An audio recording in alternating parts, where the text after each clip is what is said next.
योगिनी एकादशी पर तुलसी का ये चमत्कारी उपाय कर लेना, कर्ज, दरिद्रता और बाधाओं से मिलेगी मुक्ति तत्काल। नमस्कार दोस्तों, जय श्री हरि।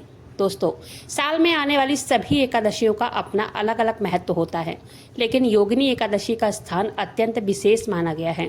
शास्त्रों में कहा गया है कि इस दिन श्रद्धा और नियम पूर्वक भगवान विष्णु, माता लक्ष्मी और माता तुलसी की पूजा करने से अनेक जन्मों के पाप का क्षय होता है और जीवन में सुख समृद्धि का आगमन होता है। आज की इस वीडियो में हम बात करने वाले हैं योगिनी एकादशी के बारे में। योगिनी एकादशी पर किए जाने वाले एक अत्यंत सरल लेकिन बहुत ही श्रद्धापूर्ण तुलसी का चमत्कारी उपाय के बारे में। साथ ही विस्तार से ये भी बताऊंगी कि इस उपाय को किस समय करना चाहिए, किन बातों का हमें ध्यान रखना चाहिए और किन चीज़ों की, किन गलतियों से हमें बचना चाहिए।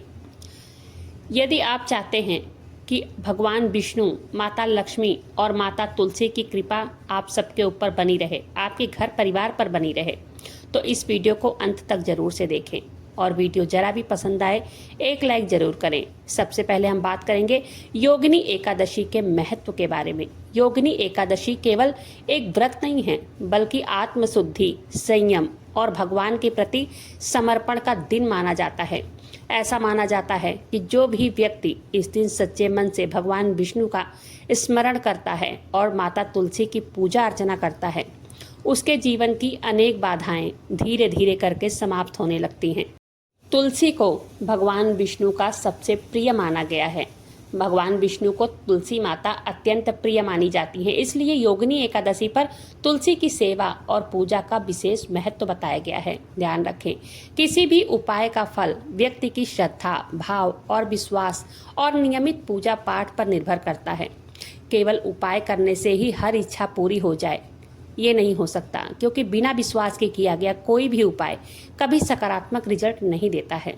आप जानते हैं इस विशेष उपाय के बारे में। सबसे पहले सुबह स्नान करके स्वच्छ वस्त्र धारण करें। सबसे पहले भगवान विष्णु का ध्यान करें। इसके बाद माता तुलसी के सामने शुद्ध देसी घी का दीपक प्रज्वलित करें। दीपक जलाने के बाद तुलसी में स्वच्छ जल अर्पित करें। संभव हो जल में थोड़ा सा गंगा जल भी मिला सकते हैं। आप तुलसी के सामने हाथ जोड़कर अपनी मनोकामनाएं भगवान विष्णु को समर्पित करें।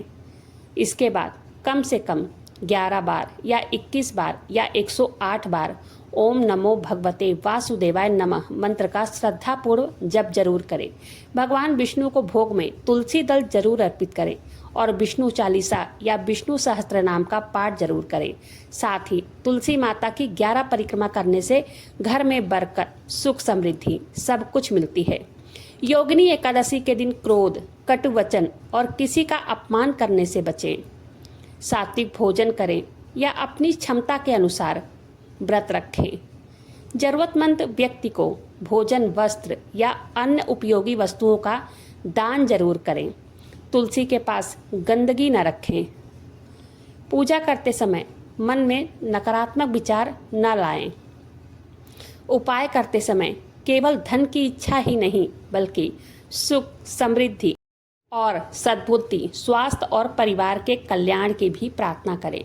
एक गांव में एक वृद्ध दंपत्ति रहता था। आर्थिक कठिनाइयों के बावजूद वो प्रतिदिन भगवान विष्णु और माता तुलसी की श्रद्धापूर्वक पूजा करते थे। योगिनी एकादशी के दिन उन्होंने पूरे विश्वास और भक्ति के साथ तुलसी के सामने दीपक जलाया, मंत्र जप किया और साथ ही साथ अपनी समस्याएं भी भगवान को समर्पित कर दी।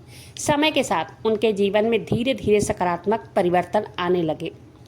परिवार में शांति बढ़ी और धन प्राप्ति के नए नए अवसर मिले। साथ ही साथ मानसिक संतोष भी प्राप्त हुआ। वे मानते थे कि सबसे बड़ा चमत्कार उनके भीतर जो आया है वो विश्वास और धैर्य का था, जिसने उन्हें कठिन परिस्थितियों से निकलने की शक्ति दी थी। इस कथा का संदेश यह है कि सच्ची भक्ति, अच्छे कर्म और धैर्य जीवन में लाना सकारात्मक बदलाव ला सकता है। दोस्तों, योगिनी एकादशी पर तुलसी माता की ध्यानपूर्वक, श्रद्धापूर्वक पूजा करने से आध्यात्मिक दृष्टि से अत्यंत ही शुभ माना जाता है। याद रखें, पूजा और उपाय हमारे भीतर श्रद्धा, अनुशासन और सकारात्मकता जगाने का माध्यम है।